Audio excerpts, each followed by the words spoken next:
Assalamualaikum warahmatullahi wabarakatuh. Perkenalkan, nama saya Sarifah Sarmila dengan NIM 2160101.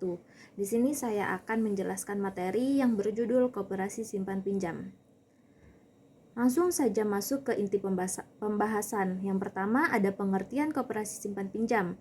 Yang kedua ada fungsi koperasi simpan pinjam. Yang ketiga ada contoh koperasi simpan pinjam. Dan yang terakhir ada kelebihan dan kekurangan koperasi simpan pinjam. Apa sih pengertian koperasi simpan pinjam? Koperasi simpan pinjam adalah lembaga keuangan mikro yang memberikan pinjaman kredit kepada masyarakat yang menjadi anggotanya. Dalam operasionalnya, koperasi simpan pinjam mengumpulkan dana dari anggotanya dalam bentuk simpanan pokok, simpanan sukarela, dan simpanan wajib. Modal lainnya, koperasi simpan pinjam adalah keuntungan yang dicadangkan atau sisa hasil usaha atau SHU, modal pinjaman dan pemberian dari pihak lain atau hibah.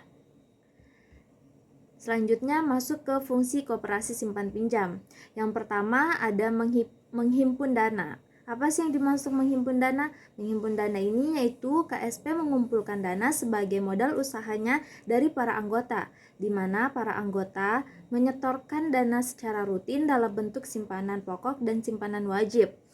Yang kedua, ada memberi keuntungan bagi anggota dari usaha simpan pinjam yang dijalankannya.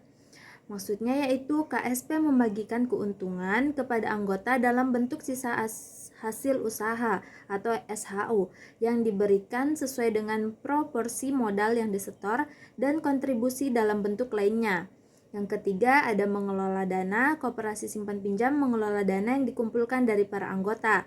Selain disalurkan dalam bentuk kredit, dana dari anggota dan cadangan SHU juga bisa dipakai untuk bentuk usaha lainnya sesuai dengan ketetapan anggaran dasar.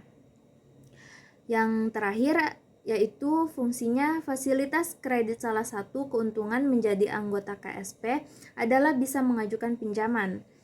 Bahkan banyak kos pinjasa yang memberikan pinjaman dan dengan bunga yang lebih rendah dibandingkan dengan suku bunga perbankan. Selanjutnya ada contoh koperasi simpan pinjam. KSU, Koperasi Serba Usaha. Sesuai namanya, koperasi ini memiliki beragam jenis usaha, salah satunya memberikan jasa simpan pinjam untuk para anggotanya. Yang kedua ada KUD atau Koperasi Unit Desa. KUD adalah jenis koperasi yang dikelola oleh masyarakat di pedesaan. Biasanya memiliki jenis usaha perdagangan pupuk, bibit, dan kelengkapan pertanian. Namun, seringkali KUD juga menyediakan layanan pinjaman. Yang ketiga ada KPS, Koperasi Pasar. Koperasi pasar ini merupakan koperasi yang dikelola untuk membantu kebutuhan para pedagang di pasar. Para pedagang yang membutuhkan modal usaha. Yang terakhir ada KKD, Koperasi Kredit. KKD sendiri merupakan bentuk koperasi yang menghususkan diri dari jasa pemberian pinjaman untuk para anggotanya yang tergabung di dalamnya. Selanjutnya ada kelebihan dan kekurangan koperasi simpan pinjam. Kelebihannya terlebih dahulu. Yang pertama ada bunga pinjaman yang lebih rendah. Bunga pinjaman yang lebih rendah dibandingkan dengan bank atau lembaga keuangan lainnya. Hal ini karena koperasi simpan pinjam tidak memiliki tujuan meraup keuntungan sehingga bunga yang dikenakan untuk pinjaman dapat lebih terjangkau bagi anggotanya. Yang kedua yaitu potensi keuntungan dari sisa hasil usaha. Koperasi simpan pinjam juga dapat memberikan keuntungan bagi anggotanya melalui sisa hasil usaha. Sisa hasil usaha adalah kelebihan pendapatan setelah memerlukan biaya operasional dan biasanya dibagikan ke anggota sesuai dengan kontribusi masing-masing.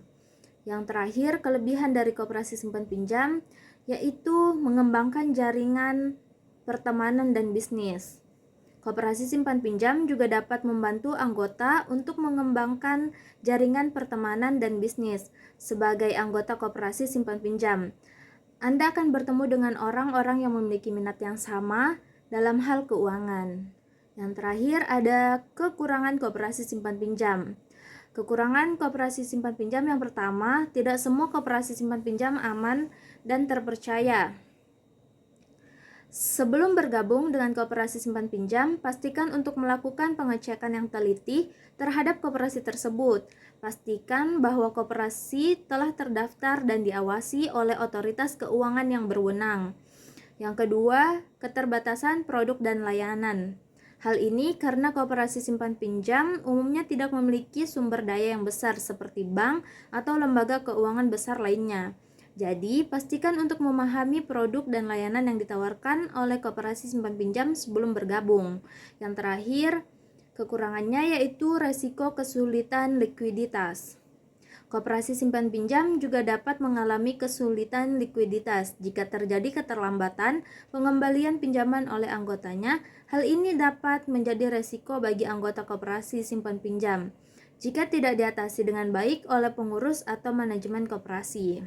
Baik, itu saja materi yang dapat saya sampaikan. Kurang lebihnya mohon maaf. Wassalamualaikum warahmatullahi wabarakatuh. Bye bye.